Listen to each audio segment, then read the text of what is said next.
Today we study about application of biotechnology in medicine.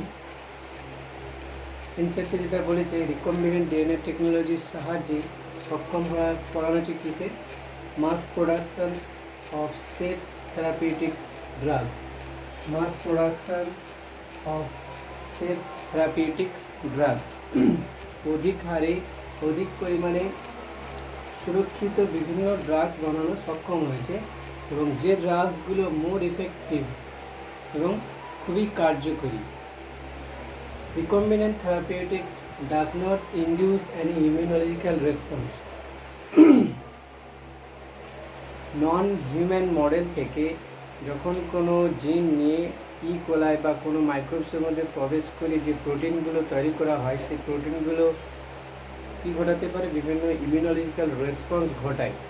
কিন্তু human beings থেকে জিন নিয়ে যদি হিউম্যান বিংসের দেহে প্রবেশ করানো হয় বাই রিকম্বিনেন্ট ডিএনএ টেকনোলজি মাইক্রোবসকে ইউজ করে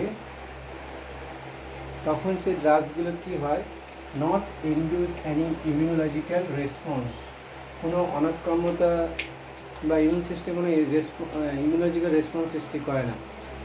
কিন্তু বললাম কি নন হিউম্যান মডেল থেকে যেমন ক্যাটেল পিগ এদের প্যাঙ্ক্রিয়াস থেকে ইনসুলিন জিন নিয়ে যদি ইকোলাইয়ের সাহায্যে যে ইনসুলিন প্রোটিন তৈরি করা হবে সেই প্রোটিনটা মানুষের দিয়ে বিভিন্ন ইমিউনোলজিক্যাল রেসপন্স অ্যালার্জি এবং বিভিন্ন রিয়াকশান সৃষ্টি করতে পারে, তার ফলে মানুষ অসুস্থ হতে পারে। কিন্তু recombinant therapeutic drugs does not induce any immunological response. আমরা যখন জেনেটিক্যালি ইঞ্জিনিয়ার্ড ইনসুলিনে আসবো সেখানে এটা বলে দেওয়া আছে যে স্লাটার্ড ক্যাটেল এবং পিগ থেকে ইনসুলিন জিন নিয়ে যে ইনসুলিন বানানো হয়েছিল আর্টিফিশিয়াল সেটা মানুষের দিয়ে অ্যালার্জি সৃষ্টি করে। ওয়ার্ল্ড ওয়াইড সারা বিশ্বে এখনও পর্যন্ত 30 থেকে 38টি কম বেশি 30 থেকে 38টি এনসাইটি বলেছে 30টি, এখানে মনে রাখি 30টি থেরাপিউটিক ড্রাগস অ্যাপ্রুভড আছে। ইন আওয়ার ইন্ডিয়া আমাদের ভারতে 12টি therapeutic drugs are marketing for treatment of or diagnosis of disease. মনে রাখি 30টা থেরাপিউটিক ড্রাগস অ্যাপ্রুভড আছে, তার মধ্যে ভারতে 12টি প্রচলিত আছে বা ভারতের মার্কেটে আছে 12টি, যেটা treatment of very several disease. তো ইনসেপ্টিভে একটা বলেছে কি genetically engineered insulin.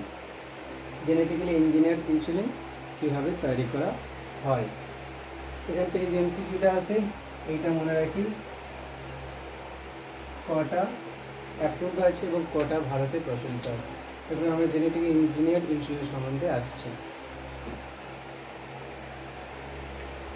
So first of all আমরা ডাইজেশন অ্যাবজর্পশন চ্যাপ্টার যদি ভালো করে পড়ে থাকি, so this is stomach, duodenum and it is our pancreas. প্যাঙ্ক্রিয়াসের মধ্যে দুটো গ্ল্যান্ড থাকে, একটা এক্সোক্রাইন গ্ল্যান্ড যেটা এনজাইম ফর্ম করে আর একটা হচ্ছে এন্ডোক্রাইন গ্ল্যান্ড যেটা কী করে হরমোন তৈরি করে। এন্ডোক্রাইন গ্ল্যান্ডের নাম কি আইলেটস অফ ল্যাঙ্গারহ্যান্স, যার মধ্যে আলফা সেল এবং বিটা সেল থাকে। Alpha cell helps in production of glucagon and beta cell helps in production of insulin hormone. Suppose this is islets of Langerhans এবং এই আইলেটস অফ ল্যাঙ্গারহ্যান্সের মধ্যে কী sell আছে বললাম beta sell, এবং এই beta সেলের মধ্যে একটা জিন আছে, সেই জিনটার নাম কি suppose this is insulin gene. Insulin gene undergo transcription, undergo translation and produce insulin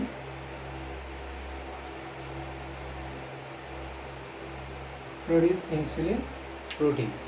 In a simple idea বলা হলো আইলেটস অফ ল্যাঙ্গারহ্যান্সের মধ্যে বিটা সেল থাকে, সেই বিটা সেলের মধ্যে ইনসুলিন জিন আছে, সেই ইনসুলিন জিনটা ট্রান্সক্রিপশনের মাধ্যমে ইনসুলিন এমআরএনএ থেকে তৈরি হবে ইনসুলিন প্রোটিন ট্রান্সলেশনের মাধ্যমে। তো এখানে আমরা জানব যে এই যে ইনসুলিন প্রোটিনটা কীভাবে তৈরি হয় তার ফর্ম কী। তো এই ইনসুলিন প্রোটিনের কী আছে, insulin protein contain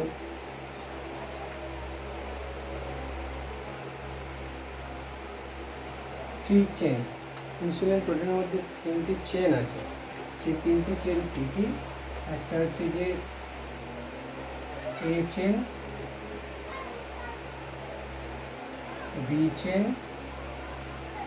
and C chain.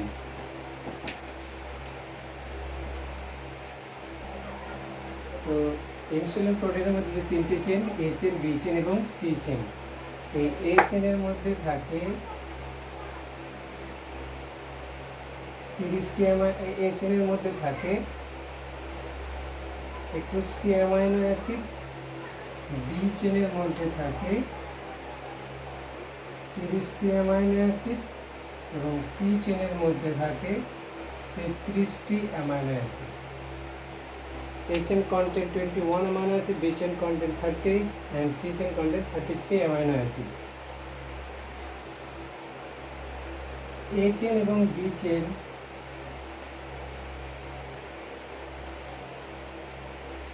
Mature insulin, অর্থাৎ ম্যাচিওর ইনসুলিনের মধ্যে A চেন এবং B চেন থাকে, কিন্তু ইম্যাচিওর ইনসুলিনের মধ্যে ইম্যাচিওর ইনসুলিনের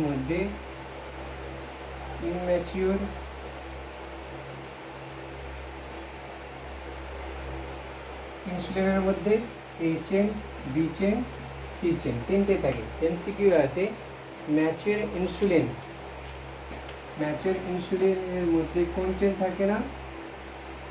সি চেন অ্যাবসেন্ট।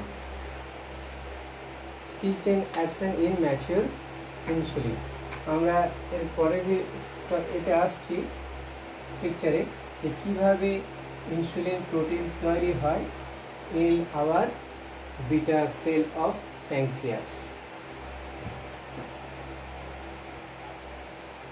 Suppose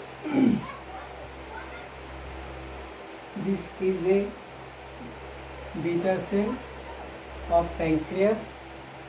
এখানে আছে বিটা সেলের নিউক্লিয়াস, ডিএনএ এর মধ্যে আছে ডিএনএ। কি করে? আন্ডারগো ট্রান্সক্রিপশন তৈরি করে এমআরএনএ।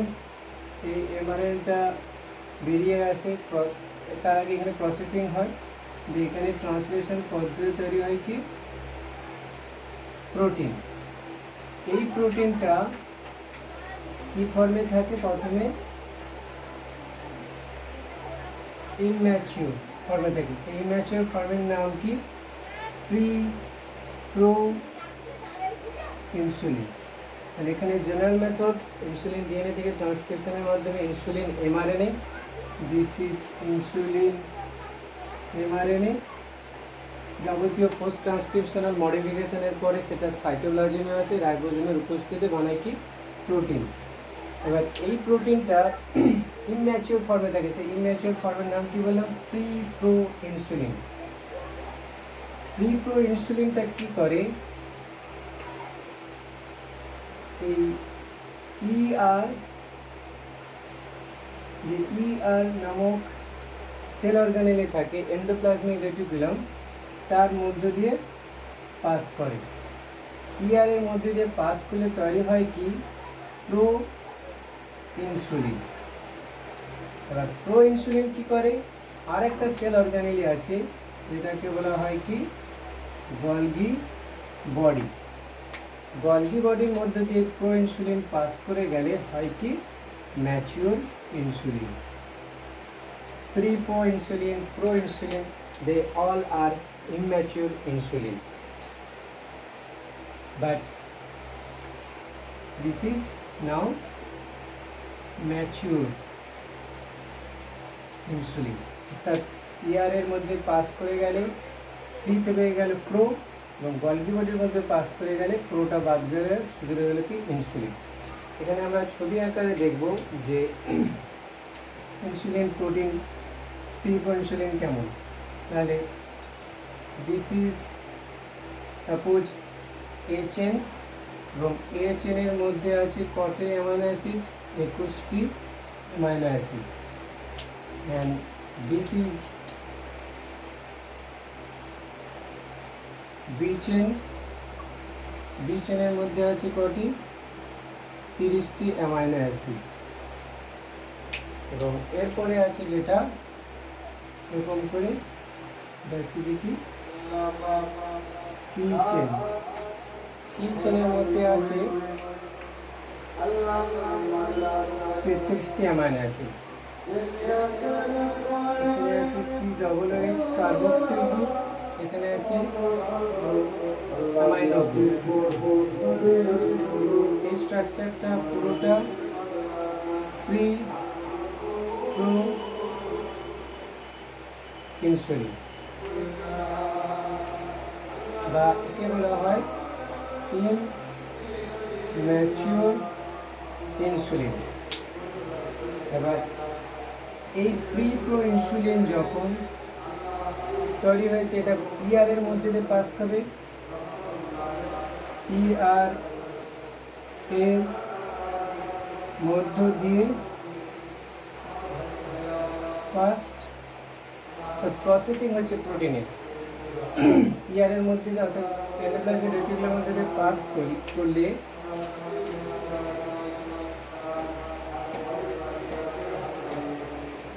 এ চেন যেমন রয়েছে তেমন, বি চেন যেমন আছে তেমন, সি চেন আছে এখনো, সি চেন।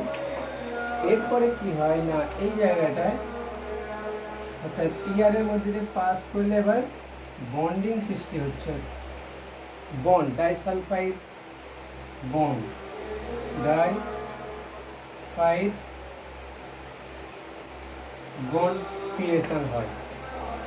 এইটাকে বলা হয় কি এবার প্রো ইনসুলিন,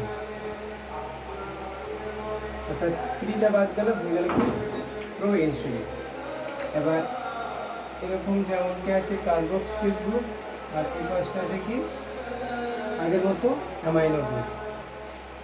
এবার এরকম জিবি অর্থাৎ গলগি বডির মধ্য দিয়ে পাস করে, জিবি এর মধ্য দিয়ে যখন পাস করে, জিবি এর মধ্য দিয়ে যখন পাস করে, তখন কি হয়, এ চেন যেমনটি আছে তেমন, বি চেন যেমনটি আছে তেমন, এটা বি চেন, এটা A chain.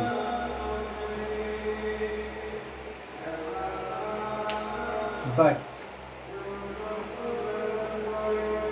C chain out হয়ে গেছে, this is C chain out.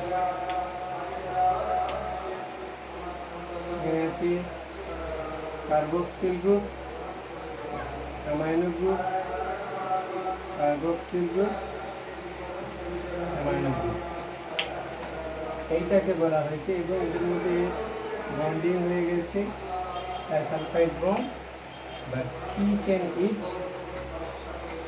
Out হয়ে গেছে।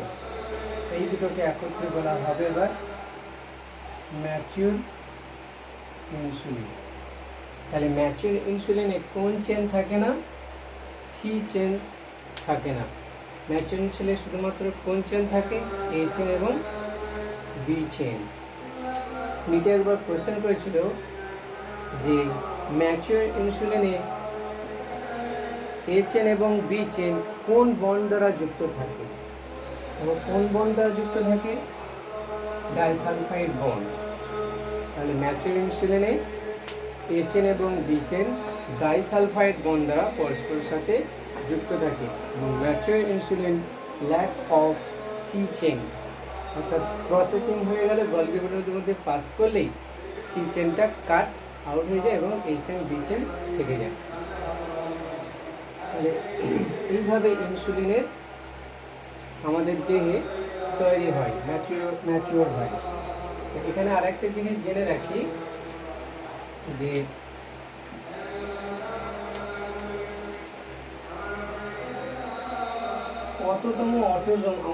কততম অটোজোমে আমাদের ইনসুলিন তৈরির জিন থাকে, এটা হচ্ছে যে কি 11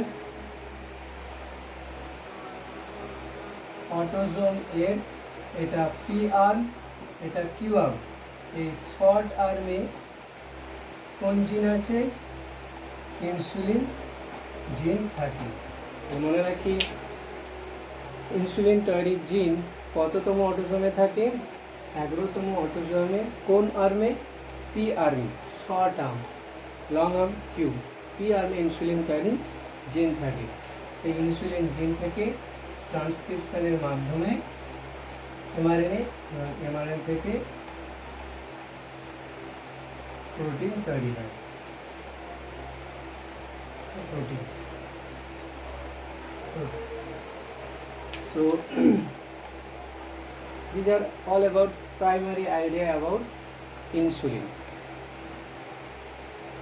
এইগুলো আমরা 11এও পড়েছি যে ইনসুলিন ফার্স্ট ডিসকভার করেন sir P and scraper, SHARPY, and scraper SHAFER, এবং ফার্স্ট আইসোলেট করেন কে? ডগ এর প্যাঙ্ক্রিয়াস থেকে ফার্স্ট আইসোলেট করেন venting and West from dog pancreas. ল্যাবে তৈরি করা ফার্স্ট প্রোটিনের নাম কি? এগুলো লিখতে থাকো। ল্যাবে তৈরি করা ফার্স্ট প্রোটিনের নাম হলো ইনসুলিন। এবং ইনসুলিনের প্রোটিনের মধ্যে যে এ চেন এবং বি চেন আছে তার মধ্যে যে অ্যামাইনো অ্যাসিডগুলো থাকে তার সিকোয়েন্স কেমন সেটা কে ডিসকভার করেন? Frederick Sanger. Frederick Sanger discover sequencing of amino acid in insulin protein, এবং এর জন্য তিনি নোবেল প্রাইজও পান। তাহলে এগুলো তথ্য 11এ পড়েছো, এগুলো মনে রাখতে হবে। এরপরে আমরা আরও তথ্যতে আসছি ইনসুলিন সম্বন্ধে। আচ্ছা, এগুলো বলে দেওয়া যাক এমনি জেনারেল আইডিয়া। তাহলে ইনসুলিন প্রোটিনের কাজ কি? না, insulin protein helps in utilisation and cellular uptake of glucose. এটা আমরা 11এর এন্ডোক্রাইন চ্যাপ্টার অর্থাৎ কেমিক্যাল ইন্টিগ্রেশন মানে আছে, অর্থাৎ এন্ডোক্রাইন গ্ল্যান্ড যেগুলো আছে সেখানে পড়েছি যে ইনসুলিন হরমোনের কাজ কি। It helps in cellular uptake and utilisation of glucose. এই হরমোনটা কি করে?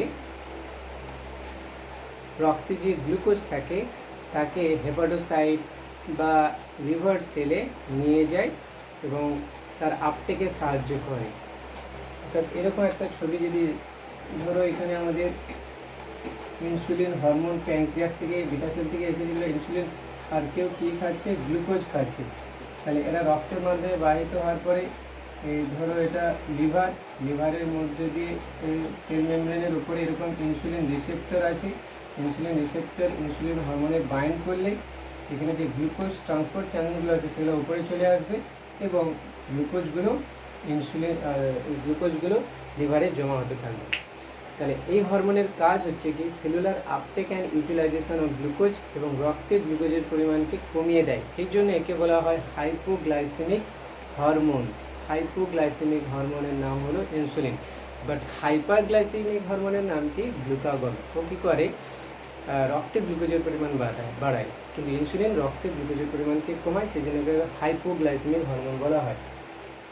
ইনসুলিন হরমোন আর এর অভাবে যে রোগটা হয় সেই রোগটার নাম হলো কি? Diabetes mellitus.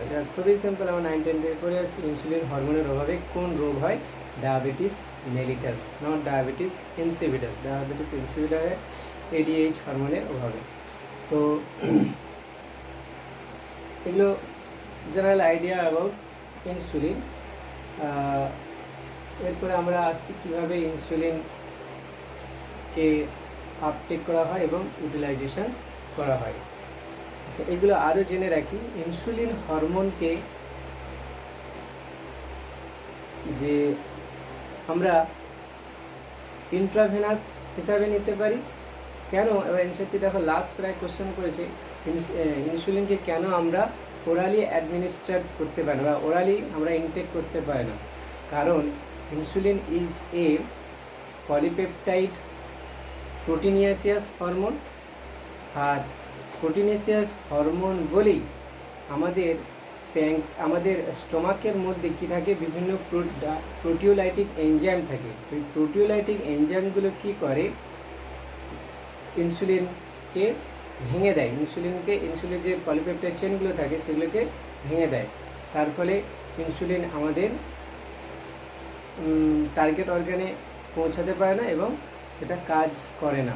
তাহলে কেন আমরা ইনসুলিনকে ওরালি অ্যাডমিনিস্টার করতে পারি না? Because insulin is a polypeptide proteinaceous বা পেপটাইড হরমোন বলেই এই যখন ওরালি ইনটেক করা হয়, স্টোমাকের মধ্যে থাকে বিভিন্ন প্রোটিওলাইটিক এনজাইম, যেমন পেপসিন। এই হরমোনগুলো কী করে, ইনসুলিন পেপটাইডকে ভেঙে দেয়। তার ফলে ইনসুলিন আর কাজ করতে পারে না। সেই জন্য ইনসুলিনকে ওরালি অ্যাডমিনিস্ট্রেট করানো হয় না। সেই জন্য একে ইন্ট্রাভেনাস মেথডে নেওয়া, অর্থাৎ ইনজেকশনের মাধ্যমে নেওয়া হয়।